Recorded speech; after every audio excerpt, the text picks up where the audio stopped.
This is rejected knowledge, and these shall be the last two chapters. This is the final part of The History of Tammany Hall by Gustavus Myers. From about 1917-ish was when this was written. Chapter 36, Governor Sulzer's Impeachment and Tammany's Defeat, 1913 to 1914. The campaign of retaliation against Governor Sulzer soon came to a climax.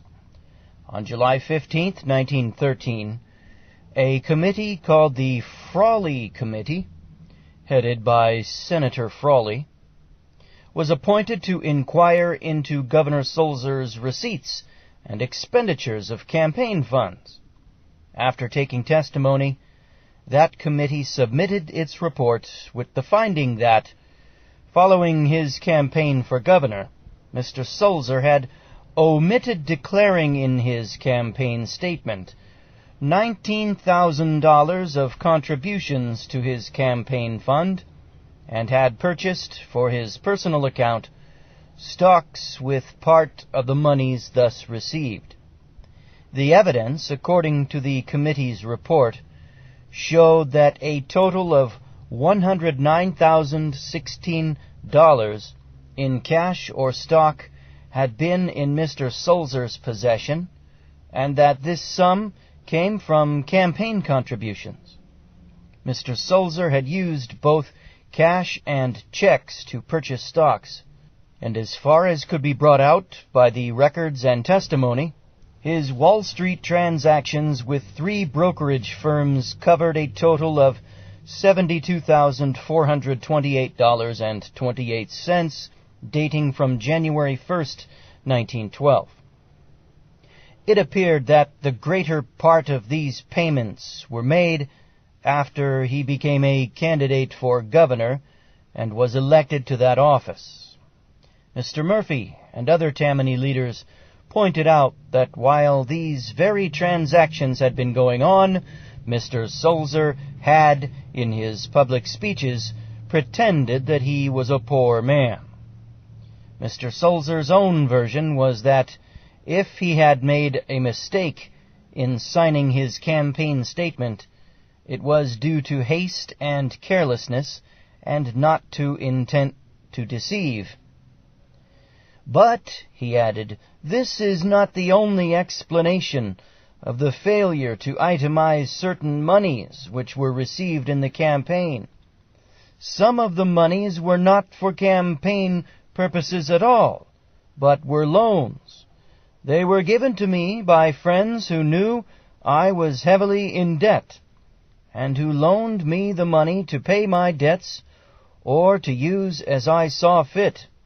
These friends wanted nothing, and in case of my election, I knew there was nothing they would ask me to do, or that I could do for them.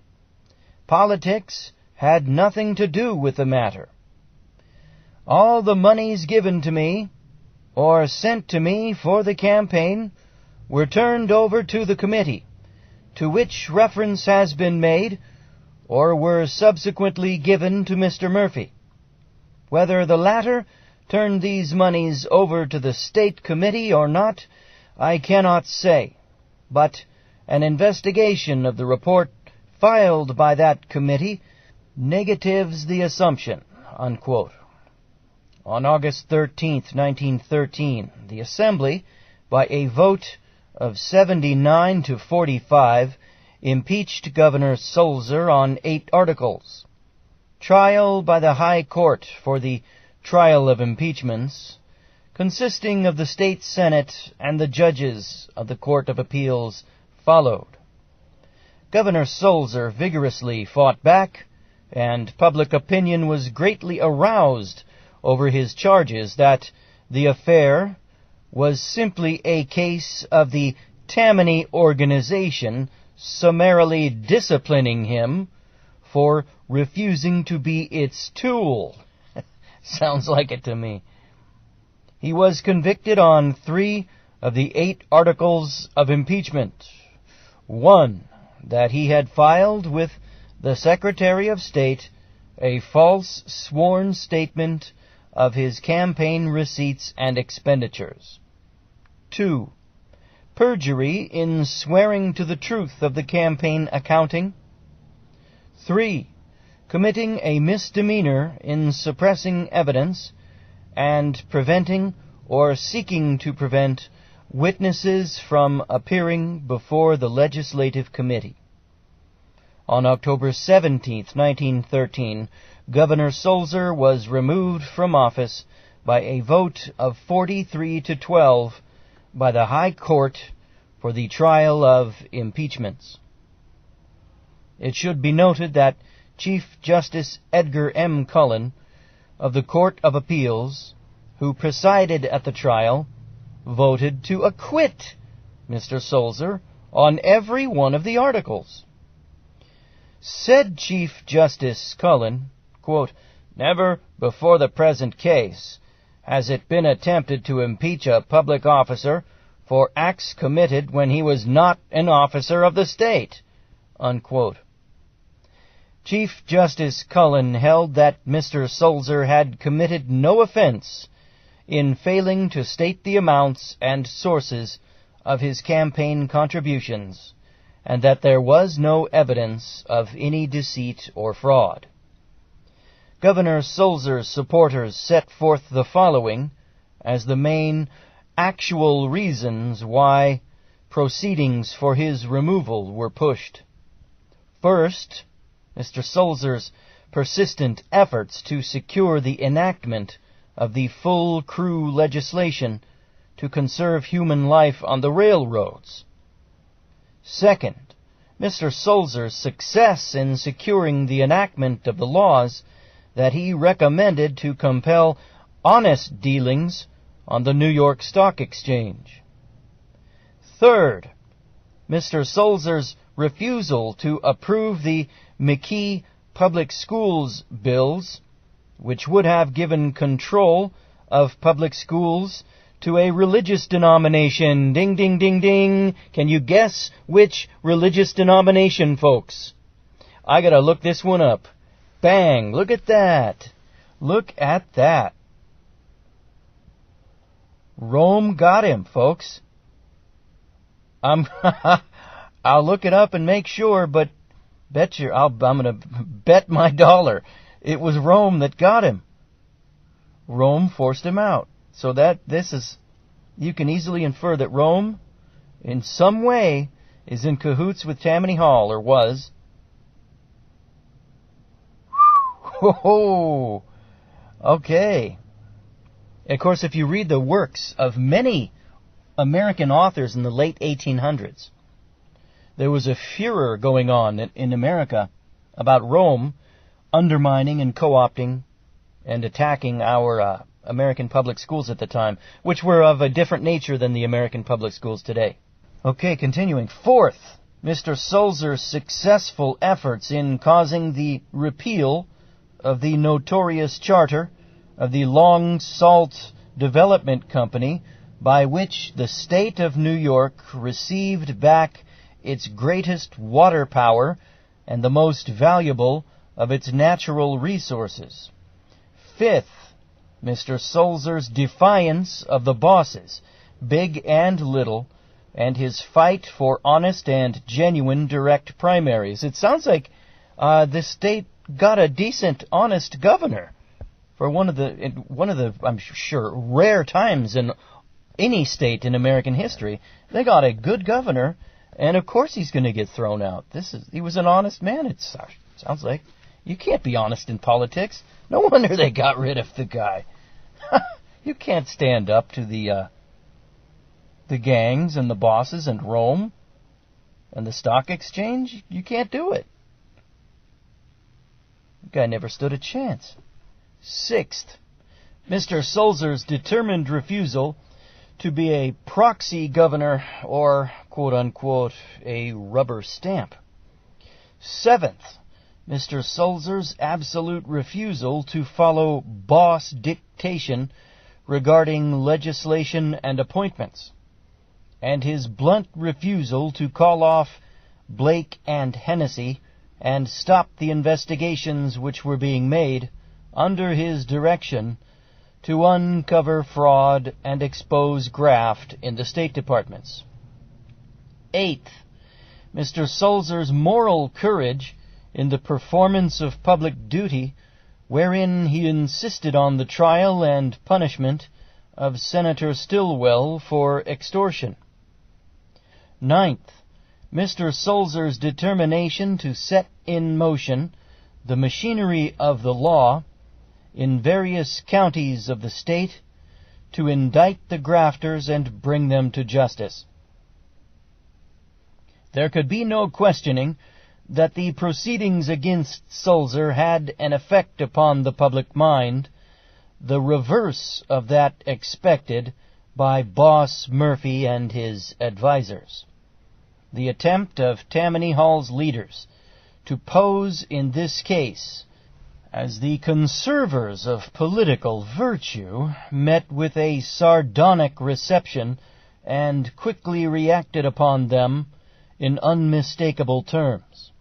Public opinion in general made no attempt to mitigate Mr. Sulzer's acts, but with a keen perception of the fundamental facts, it saw that the real reason why Governor Sulzer was so brutally punished was not because of those acts, but because he had finally broken away from Tammany dictation and had sought to be somewhat of an independent governor. Every intelligent person knew that this was his crime in the view of the Tammany organization, and according to Tammany standards, the worst crime that could be committed. That an organization which had been steeped in corruption and graft should so ostentatiously pretend to be the exposer and punisher of infractions in an official who had defied its power, excited mockery, resentment, and indignation. The people were smarter back then, weren't they? Public sympathy turned toward the deposed governor, and he was nominated for the Assembly by the Progressives in an East Side district. As we have seen, one of the chief issues upon which Gaynor had made his mayoralty campaign in 1909 was for municipally built and operated subways. After becoming mayor, he underwent a decided change of mind. The subway rights were awarded to the Interborough Rapid Transit Company and the Brooklyn Rapid Transit Company. The final report of the Joint Legislative Committee appointed to investigate the Public Service Commissions severely criticizes the policy and the terms under which the contracts were made by the Public Service Commission and the Board of Estimate. On the other hand, defenders of the Board of Estimate's action point out that the reasons why that board changed from city to company subways were that by the cooperation of the companies, the city had the benefit of $150 million more in funds than would have been the case without that cooperation. That the new subway lines, instead of being independent, disconnected routes, unrelated to existing transportation lines, would be built in appropriate extenso of subway facilities already in operation. I don't know if extenso is a type error there, folks. It says extenso. And that by this arrangement, not only would the service be harmonized and improved, but the payment of double fares would be done away with, and an aggregate of vast sums thus saved to the traveling public. The circular routes by which the city's transportation problems will be more effectively and constructively solved were adopted despite gainers favoring the Interborough Rapid Transit Company's perpendicular routes plan. One feature of the testimony later before the Joint Legislative Committee, especially attracting public attention, was the imputation that in the contract for the third tracking of the Interborough Rapid Transit Company's elevated railroads, a fund of $2 million was surreptitiously provided in the form of a commission to John F. Stevens. Formerly, Mr. Stevens had been associated in the construction of the Panama Canal with Mr. Shantz, who was now president of the Interborough Rapid Transit Company. This company, in the third tracking work, wanted exemption from supervision by the Public Service Commission. According to a memorandum preserved by George W. Young, an Interborough director, this contract with Mr. Stevens was entered into, so it was asserted, Mr. Shantz told Mr. Lane, another director,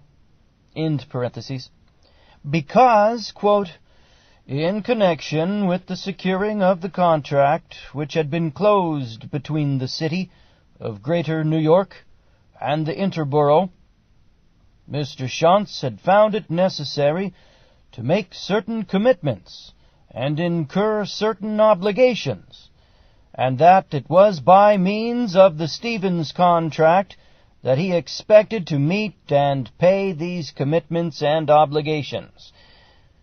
End quote. The Joint Legislative Committee thus comments on the testimony, quote, it is absolutely clear that Mr. Shantz did tell Mr. Lane something about commitments and obligations in respect to this strange proposition. It is equally clear that he was not under any business commitment or honorable obligation to Mr. Stevens. He made a request of the Public Service Commission chairman for an exception from the general contract, relieving third tracking from official supervision, and had told the reason for it in his desire to give the contract to Mr. Stevens. He did not obtain exemption from supervision, and that applied to the contractor to whom finally the contract was awarded. End quote. The chairman of the Public Service Commission here referred to was Edward E. McCall. Whatever may be the shadowy implications conveyed in this report, no statement is made that any corruption was used, nor is any proof presented that any official was improperly influenced. The salient fact was that McCall, in an era when corporation activities were more and more rigorously scrutinized by official bodies, should have reverted to bygone standards and graciously allowed a removal of that very supervision which it was expected the Public Service Commission would insist upon exercising. Tammany Hall's nominee in the municipal campaign of 1913 was this same Edward E. McCall. When an attorney, Mr. McCall had been connected with certain operations of the New York Life Insurance Company, of which corporation his brother, John A. McCall, was president.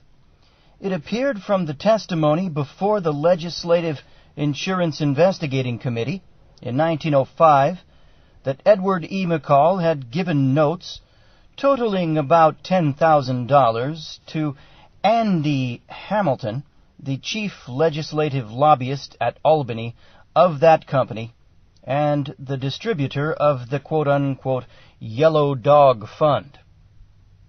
Precisely why Edward E. McCall should have given those notes was not explained. Hamilton received great sums in all for legislative purposes. In the transferring of some of the sums, Edward E. McCall figured. Both Edward E. McCall and Andy Hamilton received, quote, excessive remuneration, unquote, from the New York Life Insurance Company, apparently for legal services in a certain case, which sums, according to the report of Charles E. Hughes, there was no adequate reason for paying.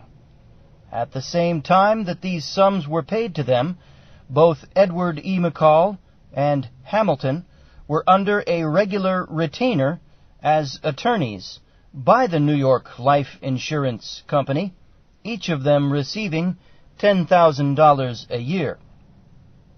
Mr. McCall was put upon the Supreme Court bench in 1902 by Tammany backing, and remained there until his appointment in 1913 by Governor Sulzer as chairman of the Public Service Commission, 1st District. The greatest exertions were made by Tammany to sway the electorate so as to swing the election in its favor. Tammany realized that the Sulzer episode would be an important issue, but it did not anticipate that the summary removal of Governor Sulzer, with all the attendant circumstances, would make so unpleasant an impression, driving large numbers of voters to the other side. Tammany thought that it had put Sulzer on the defensive. It did not quite foresee the effect of revelations which, before the campaign was over, placed Tammany seriously on the defensive, and its leaders under the necessity of making explanations. Moreover, in selecting its candidates and developing its campaign tactics, Tammany did not appreciate the very much altered attitude of a large section of the public toward municipal politics. There had arisen in New York City an increased public demand for proved administrative capacity. The old days of public toleration of choosing politicians for quote-unquote good fellowship or subservient qualities had about gone. The emphasis was now placed by Tammany's opponents upon the fact that cities should not be merely governed, but well governed by men of vision, ability, and integrity. Come on. You really believe that? Gus ended his incongruously ended the other book I read by him on an incongruous positive note. It sounds like it's drifting towards that here. Well, let's see.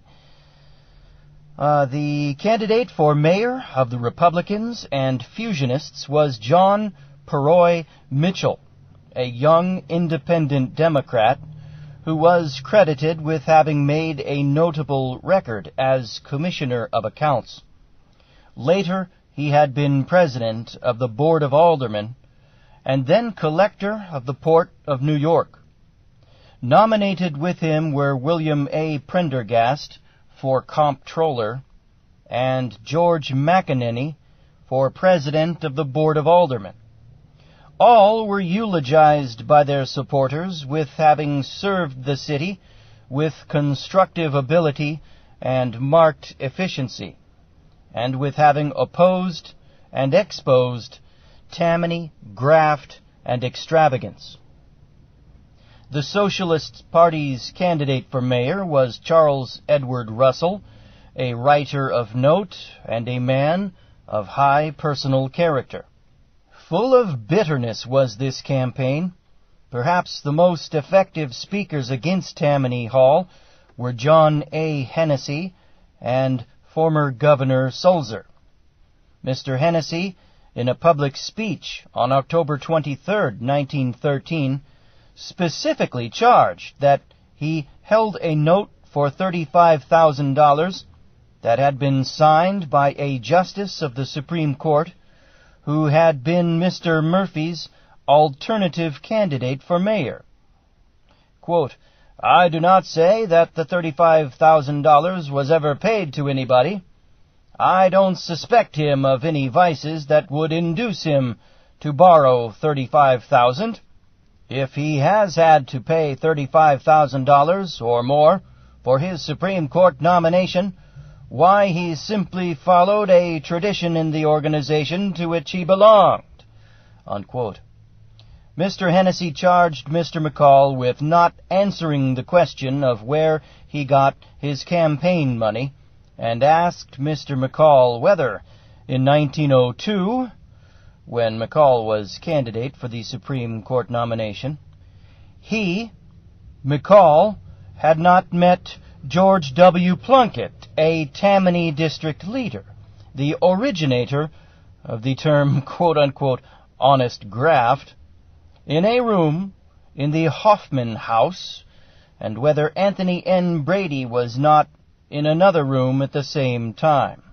Mr. Hennessy continued, quote, I want to ask Judge McCall whether his sponsor, Charles Murphy, had not seen Anthony Brady in respect to McCall's nomination in the Hoffman House.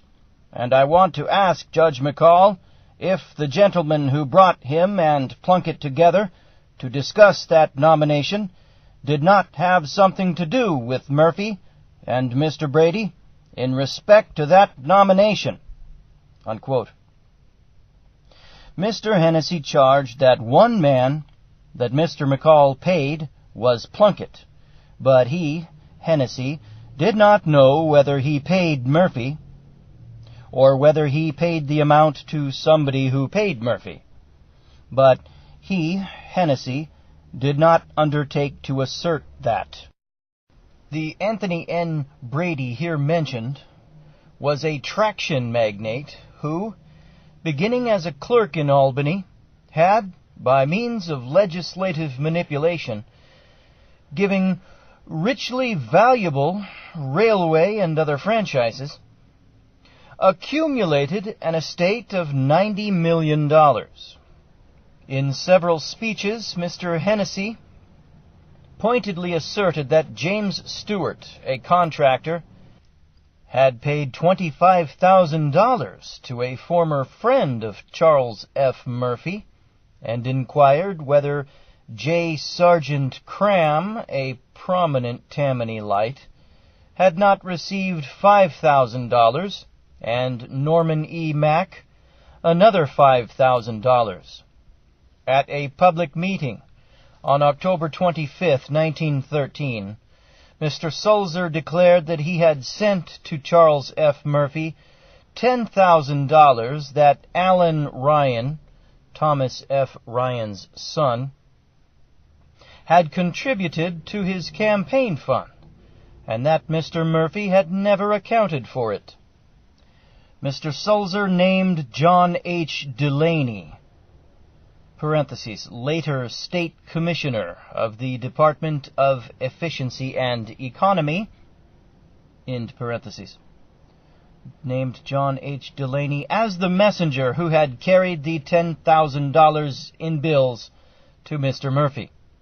This money, Mr. Sulzer asserted, had originally been handed to him, Sulzer, in his New York office by Mr. McGlone, Allen Ryan's secretary, and that he, Sulzer, gave the $10,000 to Delaney, who took it uptown and gave it to Murphy.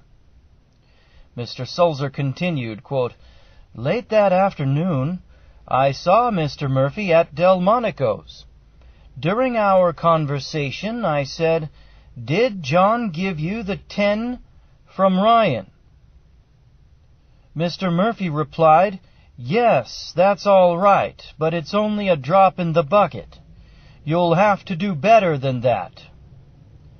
So far as I know, unquote, Mr. Sulzer continued, quote, and I am pretty well advised, Mr. Murphy never accounted for that $10,000 any more than he accounted for the Brady $25,000, which I refused, and which he accepted from Judge Beardsley, Brady's legal representative.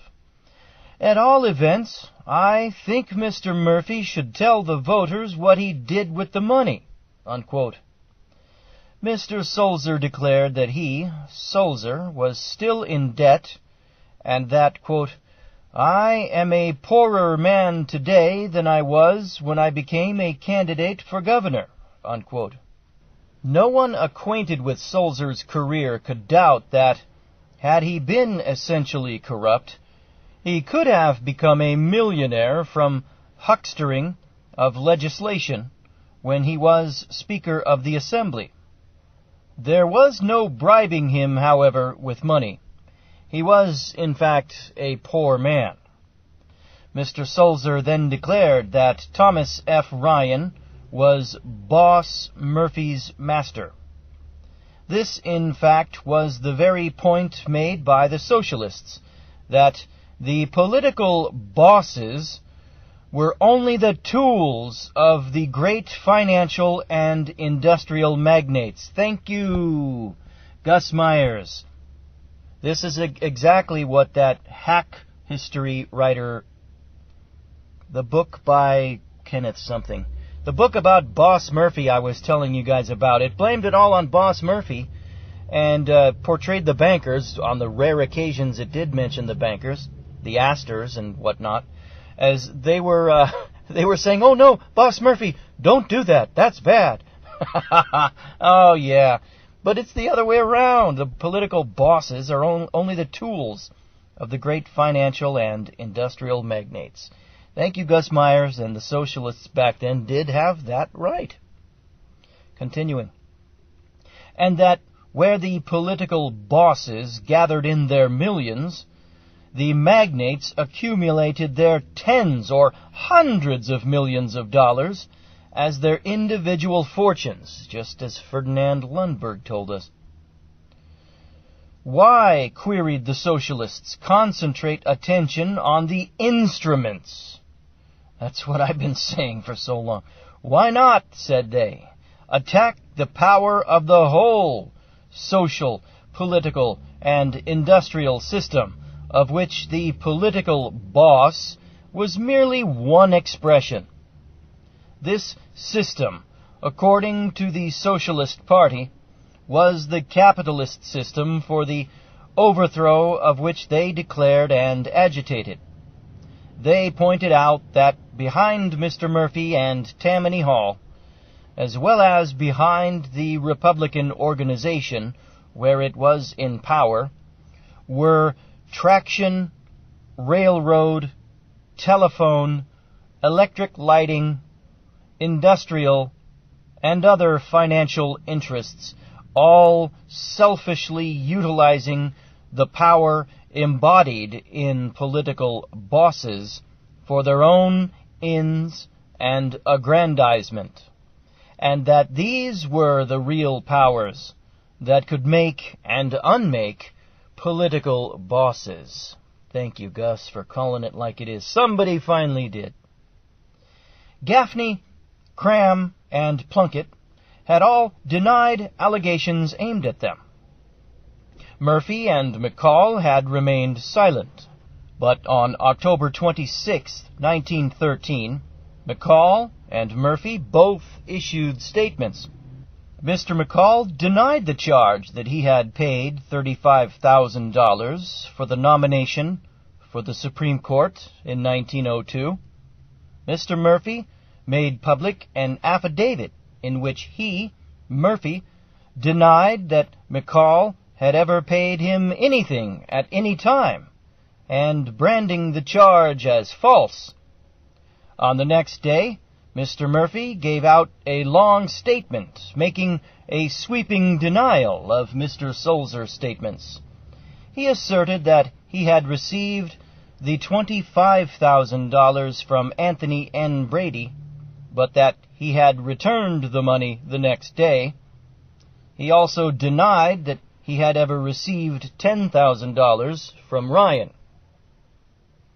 Mr. Hennessy returned to the attack.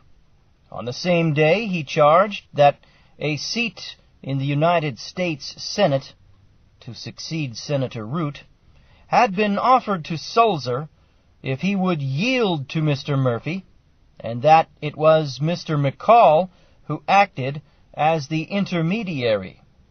In a public speech on the following day, October 28, 1913, Mr. Hennessy demanded the tracing of Mr. Brady's $25,000 and suggested that it might be well to examine the executors of Brady's estate and find out whether Brady had deposited $25,000 2 days after Judge Beardsley had handed that money to Mr. Murphy.